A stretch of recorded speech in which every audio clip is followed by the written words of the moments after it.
week's blood-soaked episode of Berserk, Guts takes extreme pleasure in executing the Great Goathead, which eventually leads to an epic confrontation with Serpico, a soldier who is more powerful than he appears. It is an absolute damn shame that this adaptation of the Berserk anime series is only going to be 12 episodes, because this episode right here was pretty damn satisfying, especially that opening battle between Guts and the Great Goathead, which is unlike any anime Berserk battle that I've ever seen. It was incredibly fast-paced, and what I loved about it is not only did Guts use his awesome Dragon Slayer sword, but he also got to use his crossbow, which just looks so awesome in this anime, the way that he can constantly just use it, firing arrows all over the place, trying to get them right into the Great Goathead's eye sockets. It's just a really thrilling sequence. That and the fact that the Great Goathead himself has a lot of swiftness, the way that he moves around the room, dodging all of Guts' attacks, jumping on the walls.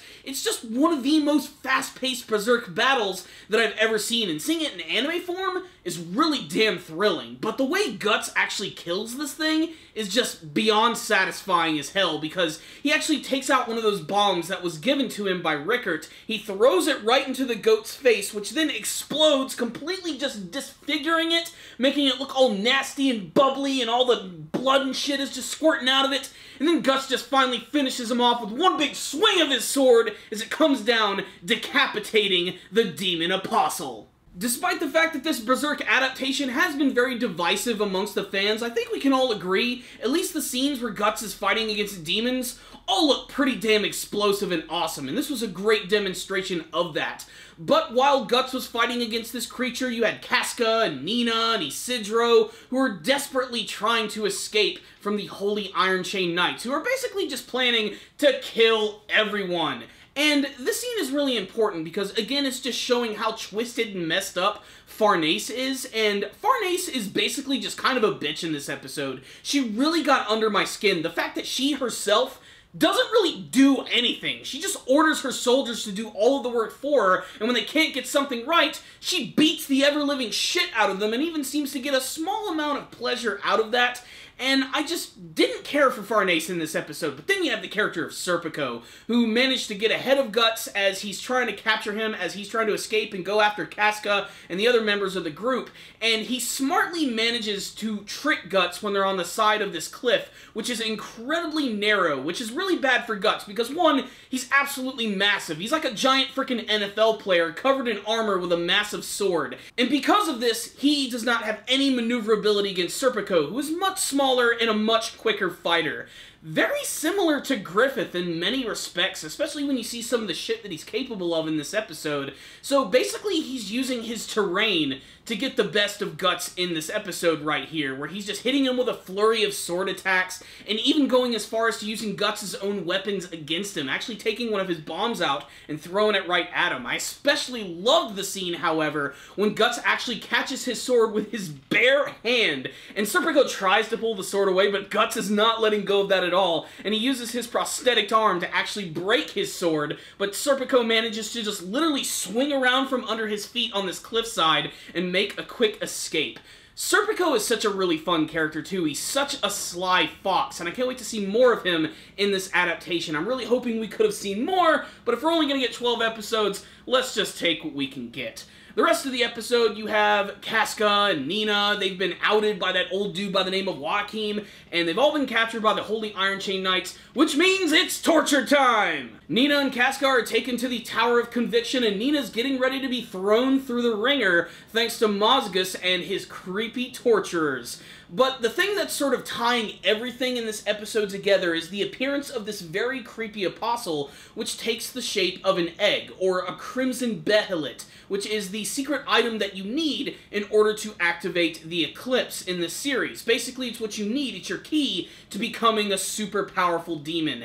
And this guy's just going around and injecting people with power for his very own purposes, and that's definitely going to come to a head in the next couple of episodes of Berserk. So what's the rundown on this week's episode of Berserk? Like I said in last week's review, I could just watch Guts slay demons all day. The opening scene with him battling against the Great Goathead was so fantastic, especially because he got to utilize more than just his giant sword, even though that's exactly what he used to perform the coup de grace. I love that he was using his environment to his advantage and using that crossbow, which seemed to have an infinite amount of arrows in it, but it looks so awesome when that goat thing is just running all over the place and he's constantly firing at it in multiple directions. Not to mention his resourcefulness. I love that when he throws the bomb, as opposed to just sort of like pulling his cape back and trying to get away from the blast, he actually puts his sword right in front of him as if it's like a massive shield. That's really smart on his part, and it gives him the perfect opportunity to finish this thing off. And then there's Serpico. The battles between him and Guts have been escalating ever since they've met each other, and they're definitely going to have another match. But I really love it because, like I said, Serpico is very similar to Griffith, and especially his fighting style. Just very calm, very collected, very fencing style, and I love the fact that he takes advantage of Guts in this terrain as well, because he doesn't even allow him to pull his sword out. He's constantly attacking him when he's trying to go for his weapons. Serpico's a really smart fighter. He's way better than Farnese is, who just barks orders like a freaking maniac. Overall, though, this episode right here was pretty damn fantastic in my humble opinion. It even opened up by re-showing that scene from last week's episode where Guts destroyed all of those demons in one big swing. The scene's so nice, they showed it twice, but it was followed by even more action, and I just want to see more of this.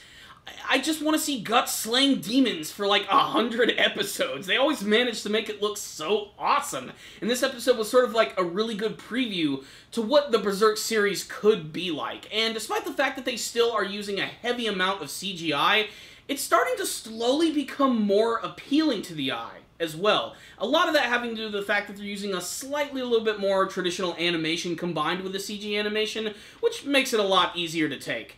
That being said, this was a satisfying episode right here, and there were still a lot of little moments that actually made this one really funny, like with Isidro trying to be a badass saving Nina and Casca by wrapping a rope around him and running down the side of this cliffside.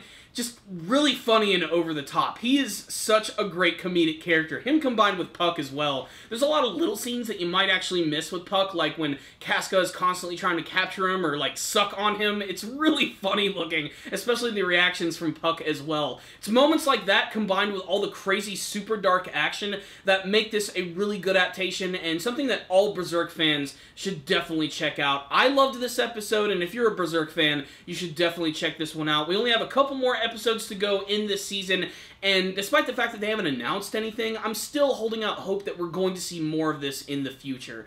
I look forward to Berserk every single week, if only to see my favorite manga scenes animated.